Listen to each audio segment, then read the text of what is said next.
So today we're talking about something that I feel like has been the missing piece for a lot of us. I know it has for me, and that's mindful eating.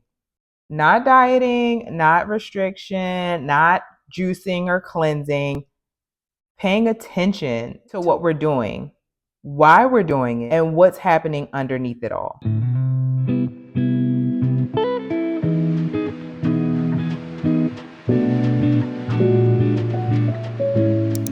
Hey babes, a welcome or welcome back. If this is your first time seeing me, my name is Dacia, and I help you take a mindful approach to your wellness. If you feel like you've struggled with unhealthy habits, constantly starting over, or emotional eating, I help you understand why, as well as help you create habits, patterns, and mindset shifts to shape your overall well-being.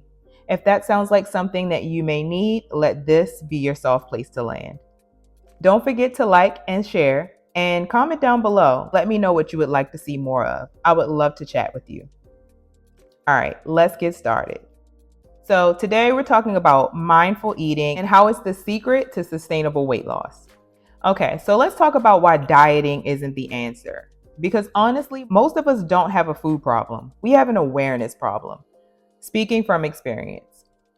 How many of us have eaten out of boredom or stress or because everyone else is eating, or because we're scrolling, or hear me out, because we're all human, because you've been drinking, or you're high, or you're triggered?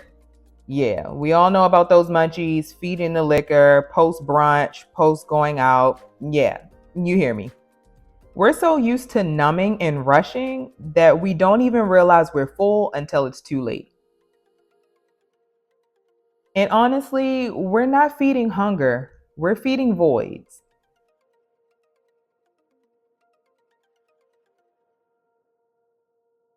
And the gag is when we're not mindful, we become vulnerable, not just physically, but spiritually.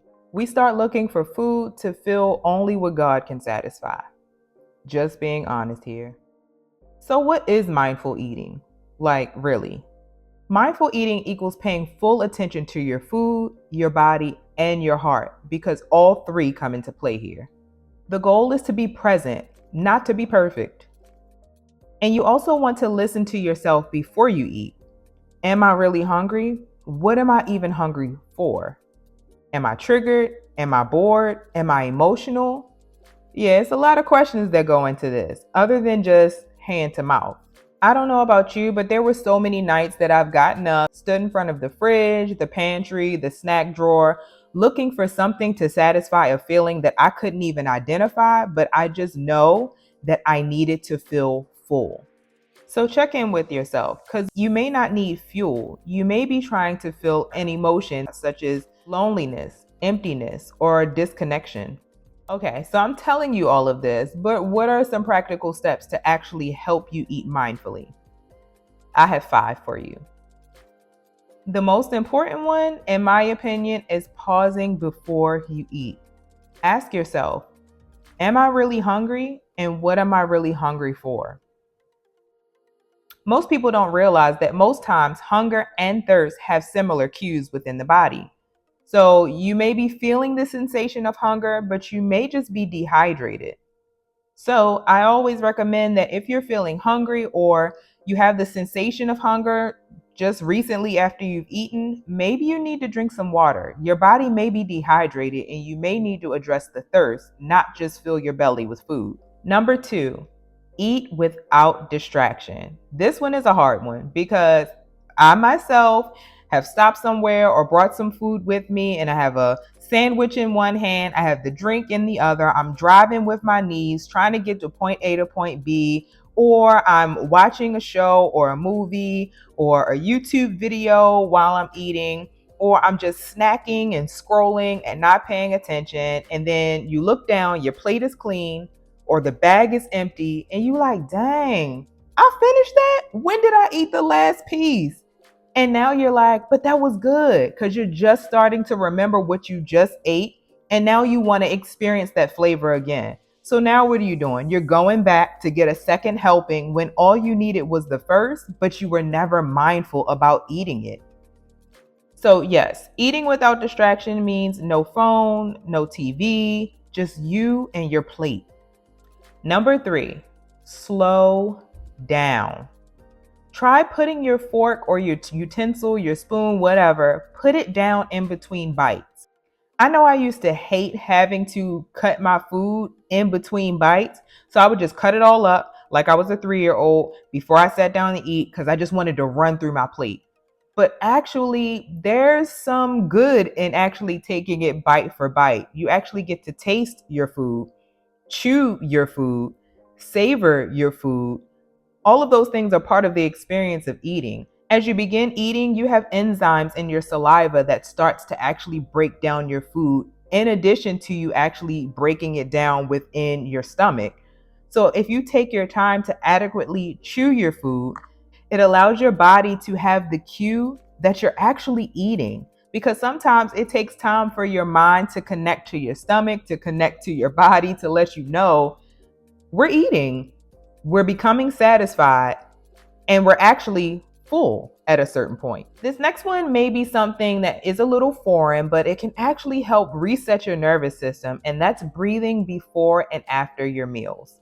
Taking a nice, slow, deep breath in, actually looking at your food, because looking at your food also helps your mind and your body to register that you're about to eat, and taking your time, taking in your meal, and then taking a nice, good cleansing breath afterwards to let your body kind of know we've stopped eating. Give yourself a pause. And again, let it register that you just finished eating and feel if you even feel full, if you need more, or if you've taken in a little too much.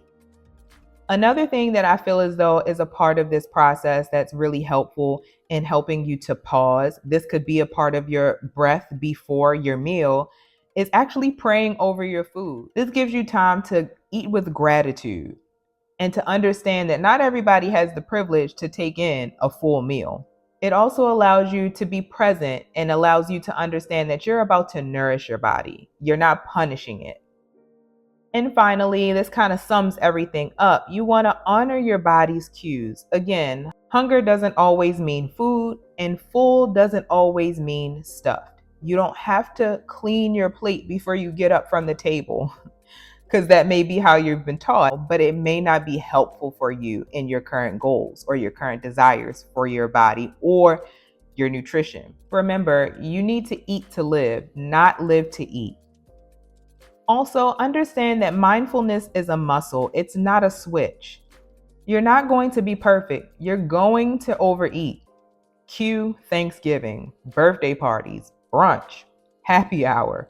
All of those are very common times to overeat. You're going to eat when you're stressed, grabbing something crunchy or grabbing something salty when you're having a tough day. But the goal isn't perfection, it's awareness. It's a game changer when you can actually stop yourself mid grab or mid snack and be like, I don't need this. I'm actually not hungry. I'm just pretty bored, or I'm pretty upset, or I'm feeling lonely, or I need something, but food isn't it. If this resonated with you, I want you to try something this week. One mindful meal a day. Not all of them, just one. No distractions, no rushing, just you and your food. And if you feel led, journal after you eat. You'll be amazed at what comes up. Ask yourself, what did I feel before? What do I feel now? Healing your relationship with food doesn't start with a meal plan. It doesn't start with counting macros, fasting, cleansing, or juicing.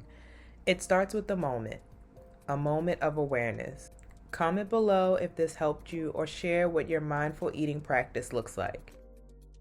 And next week, we're diving into why we really overeat. And it's deeper than you think. See you in the next one, babes. You got this. Bye.